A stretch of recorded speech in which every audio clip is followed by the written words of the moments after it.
बिस्मिल्लाहिर्रहमानिर्रहीम। अस्सलाम वालेकुम। I am sir Tahir Ali. जी बेटा, आज मैं आपको 10th क्लास के कंप्यूटर का काम आगे कंटिन्यू करवाने जा रहा हूँ। इससे पहले हमने 8 लेक्चर्स दिए हैं कंप्यूटर के, जहाँ लास्ट लेक्चर के अंदर हमने लेक्चर नंबर 8 में एल्गोरिथम को कंप्लीट हमने डिस्कस किया था। नेक्स्ट टॉपिक है आज का हमारा फ्लो चार्ट का। What is flow chart, flow chart से क्या मुराद है, और write down the guidelines of flow chart. Flow chart बनाने के लिए गाइडलाइंस लिखिए, ठीक है। फ्लो चार्ट क्या होता है, ये बजरिया एल्गोरिथम बनाने के बाद अगला मरहला फ्लो चार्ट बनाने का होता है। फ्लो चार्ट के बजरिया तस्वीरी इजहार होता है आपके प्रोग्राम का, कि आपने जो प्रोग्राम बनाया है उसका तस्वीरी इजहार है।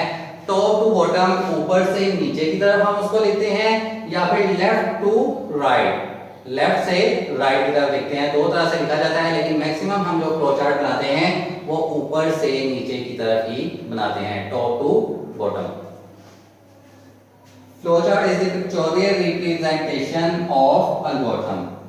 Definition की तरफ आते हैं. What is flowchart? Flowchart is the graphical representation of an algorithm. It represents the flow of control and data in the algorithm.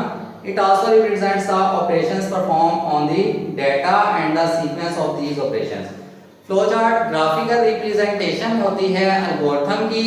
ये represent करता है flow को और data जो एल्गोरिथम के अंदर दिया जाता है इसको कंट्रोल करता है।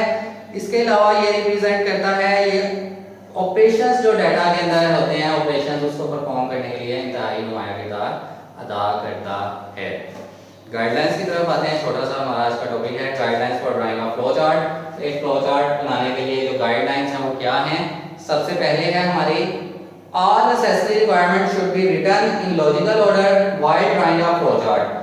एक फ्लो चार्ट बनाने के लिए तमाम जो आपकी रिक्वायरमेंट्स हैं उन्हें लॉजिकल ऑर्डर के अंदर एक सीक्वेंस के साथ लिख लिया जाता है कि ये फ्लो चार्ट हमने बनाना है तो हमें ये चीजें रिक्वायर्ड है। Number 2, the flow chart should be clear, neat and easy to follow.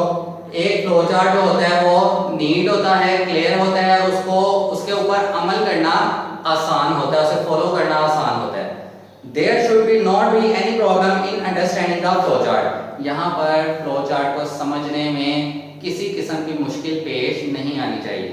Number 3 है the direction of flow of process or system in a flow chart should be from top to bottom और left to right। ये मैंने अभी आपको बताया, एक flow chart जो है वो ऊपर से नीचे की तरफ टॉप टू बॉटम या फिर लेफ्ट से राइट, बाएं से दाईं तरफ बनता है। ये दो तरीके हैं फ्लो चार्ट बनाने के, और मैक्सिमम हम flow chart top to bottom ही बनाते हैं, ऊपर से नीचे की तरफ ही बनाते हैं।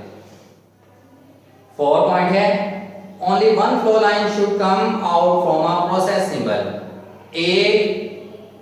सिर्फ और सिर्फ एक फ्लो लाइन ही बाहर प्रोसेस सिंबल से आगे नेक्स्ट में जाती है। ये नहीं है कि प्रोसेस सिंबल से आगे दो लाइन जा रही हैं, एक प्रोसेस सिंबल है उससे एक ही लाइन बाहर रहेगी। Only one flow line should come out from a process symbol। process symbol से आगे एक ही लाइन जाएगी। लाइन जाने का क्या मतलब है, फ्लो लाइन का मतलब ये होता है कि ये वाला जो स्टेप है उसके बाद ये स्टेप आएगा, तरतीब लगी होती है। अगर दो लाइंस निकलेंगी तो तरतीब तो खराब हो जाएगी, हमें पता ही नहीं चलेगा कि इस स्टेप के बाद नेक्स्ट स्टेप आएगा कौन सा, क्योंकि वो तो दो लाइंस हो गई। जब तक एक लाइन नहीं होगी हमें कैसे पता चलेगा कि फर्दर स्टेप हमने कौन सा लेना है नेक्स्ट। 5 पॉइंट है only one flow line must be entered into a decision symbol. एक फ्लो लाइन लाजमी तौर पर डिसीजन सिंबल के अंदर एंटर होगी। अगर वो फ्लो लाइन एंटर नहीं होती तो आप डिसीजन ही नहीं ले सकते। डिसीजन लेने के लिए क्या जरूरी है, पीछे से फ्लो लाइन का उस डिसीजन सिंबल के अंदर एंटर होना। एक लाइन, लेकिन सिर्फ दो नहीं, सिर्फ एक line. And 2 flow lines must come out from it, one line for true answer and other for false। और उस प्रोसेस सिंबल से आगे जो है डिसीजन मेकिंग से आगे दो लाइंस निकलेंगी, एक ट्रू की होगी और दूसरी फॉल्स की होगी। एक में बताया जाएगा कि ये आंसर दुरुस्त है, दूसरे में बताया जाएगा कि यहाँ पर आंसर गलत हो जाता है। नेक्स्ट है हमारा 6 point only one line is used with in terminal symbol. सिर्फ एक लाइन इस्तेमाल की जाती है टर्मिनल सिंबल के लिए। The start and end of a flow chart must be logical। जब फ्लो चार्ट को आप स्टार्ट करते हैं या उसका इख्तिताम करते हैं, एंड करते हैं, तो वहाँ पर लाजमी तौर पर आपने उसको सिंबल को लिखना है कि हमारा जो फ्लो चार्ट है वो यहाँ से स्टार्ट हो रहा है और यहाँ पर आकर कंप्लीट हो जाता है, यहाँ पर आकर एंड हो जाता है। 8 पॉइंट है, the comment should be written using remark symbol. अगर आप कमेंट्स देना चाहते हैं किसी हवाले से तो आप रिमार्क सिंबल का इस्तेमाल कर सकते हैं। रिमार्क सिंबल यहाँ पर आपको दिया गया है, लेकिन ये नेसेसरी नहीं है, आपके ऊपर डिपेंड करता है कि आपने रिमार्क सिंबल का इस्तेमाल करना है या नहीं करना। 9 point, if the flowchart is lengthy or complex, then connector symbol should be used to draw the flowchart on the same page. In this page, the number of flow lines in a flowchart will be reduced. अगर flowchart आपका बहुत ज़्यादा lengthy बन रहा है, क्योंकि जब ज़्यादा लेंथी flowchart होता है तो उसको फॉलो करना, उसके अमल पैरा करना और उसको समझना भी मुश्किल हो जाता है। तो उसको आसान बनाने के लिए हम क्या करते हैं, कनेक्टर सिंबल का इस्तेमाल कर लेते हैं। कनेक्टर सिंबल क्या होता है, एक सर्कल होता है, जिस तरह सर्कल होता है ना, छोटा सा सर्कल होता है, उसको हम कनेक्टर सिंबल का नाम देते हैं। उसके जरिए हम लाइंस को कनेक्ट कर लेते हैं एक दूसरे के साथ और वो लाइंस की जो लेंथ है वो कम हो जाती है। फॉर एग्जांपल मेरे पास 25 लाइंस बन रही है, मैं कनेक्टर सिंबल से उसको 15 लाइंस के ऊपर ले आता हूं। मैं क्या करता हूं, 5 लाइनों के अंदर ही 10 लाइनें ले जाता हूं, उन्हें कनेक्ट कर लेता हूं। एक एक लाइन में दो दो स्टेटमेंट्स आ जाती हैं मेरी। लाइन 1 है, स्टेटमेंट 2 आ गई, उसको कनेक्ट क्या किया, कनेक्टर सिंबल का इस्तेमाल किया और एक लाइन के अंदर 2 स्टेटमेंट्स लिख दी।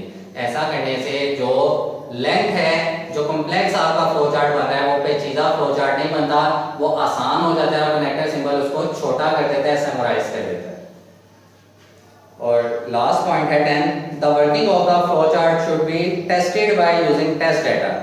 फ्लो चार्ट को के काम का चेक करने के लिए कि आया कि आपने फ्लो चार्ट दुरुस्त बनाया है या नहीं बनाया, आप उसको टेस्ट करते हैं। डिफरेंट डाटा उसको दिए जाते हैं, उनके ऊपर उसका प्रोसीजर को अप्लाई किया जाता है और देखा जाता है कि आया आपका फ्लो चार्ट दुरुस्त तरीके से सही तौर पर काम कर रहा है, आपका रिक्वायर्ड रिजल्ट आपको हासिल हो रहा है या नहीं हो रहा। जी बेटा, आज का ये हमारा छोटा सा टॉपिक था। नेक्स्ट आगे एडवांटेजेस ऑफ फ्लो चार्ट और limitations of flow chart next lecture के अंदर हम डिस्कस करेंगे। नेक्स्ट लेक्चर तक के लिए इतना ही। आपको जितना आज मैंने काम करवा दिया है, आपकी होम असाइनमेंट है, आपने नीट एंड क्लीन इसको कॉपीज के ऊपर कर लेना है। अपना बहुत सा ख्याल रखिएगा। अल्लाह हाफिज़।